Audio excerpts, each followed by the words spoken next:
In the Company of the Courtesan is a historical novel by Sarah Dunant, first published in 2007. Set in 16th century Italy, it follows the life and reinvention of a high-end courtesan inspired by the woman in Titian's famed painting, The Venus of Urbino. The story traces her fall from privilege after the sack of Rome and her gritty, strategic rise in Venice, a city teeming with opulence and filth, intrigue and beauty, superstition and politics. Narrated by Bucino Teodoldi, her loyal dwarf companion, business manager, and pimp, the novel opens in Rome on May 6, 1527. Fiammetta Bianchini, 23 years old and breathtakingly beautiful, is preparing for a visit from her current patron, a powerful cardinal, when chaos descends. Rome is invaded by the troops of the Holy Roman Emperor, an army bolstered by Spanish soldiers and radical German Lutherans. Fiammetta's prized golden hair is hacked off by the attackers, and she and Bucino flee the carnage, swallowing smuggled jewels as they escape toward Venice, Fiammetta's hometown. Venice proves to be a city of contradictions, both glamorous and squalid. There they take refuge in the decaying house of Fiammetta's deceased mother. But the flight has left her in poor health, so she turns to her mysterious childhood friend, La Draga, a blind, crippled woman rumored to be a healer, mystic, or perhaps a witch. La Draga successfully restores Fiammetta's health. Meanwhile, Bucino sets about learning the rules of Venice's courtesan economy, where to be seen, how to attract clients, and who holds influence. He reconnects with Pietro Aretino, a real-life writer and political satirist notorious for scandal, who in the novel has had past dealings with Fiammetta. As Fiammetta regains her footing, she begins flirting with a wealthy Turkish man, only to discover he is more fascinated by Bucino, whom he wishes to take back to the Sultan's court as a living curiosity. But Fiammetta's hopes of reclaiming her old stature are hindered by her shorn hair.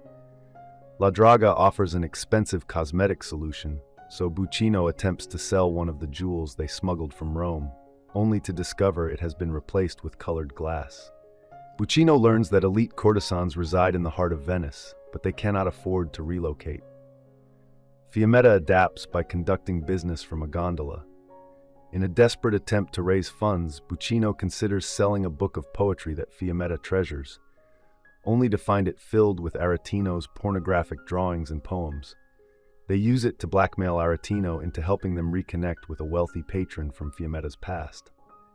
As time passes, their fortunes improve, but the relationship between Bucino and Fiammetta becomes strained. Bucino grows suspicious of La Draga and resentful of Fiammetta's growing emotional attachment to a patron who genuinely loves her, causing her to neglect paying clients. During a public riot, Bucino is injured and nearly drowns. While La Draga nurses him back to health, he and Fiammetta reconcile. Later, Bucino visits La Draga to express his gratitude, only to discover she is neither blind nor disabled. Feeling betrayed, having believed they shared a bond as outsiders, he impulsively steals a bag of her anatomical relics and throws them into a canal. The remains are found, misidentified as proof of witchcraft, and La Draga is arrested.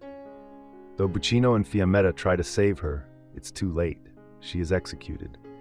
In the final pages, La Draga's young daughter, also named Fiammetta, is entrusted to their care. Raising her becomes the courtesan's and Bucino's path to redemption. Upon release, the novel received acclaim for its richly textured and meticulously researched portrayal of Renaissance Venice.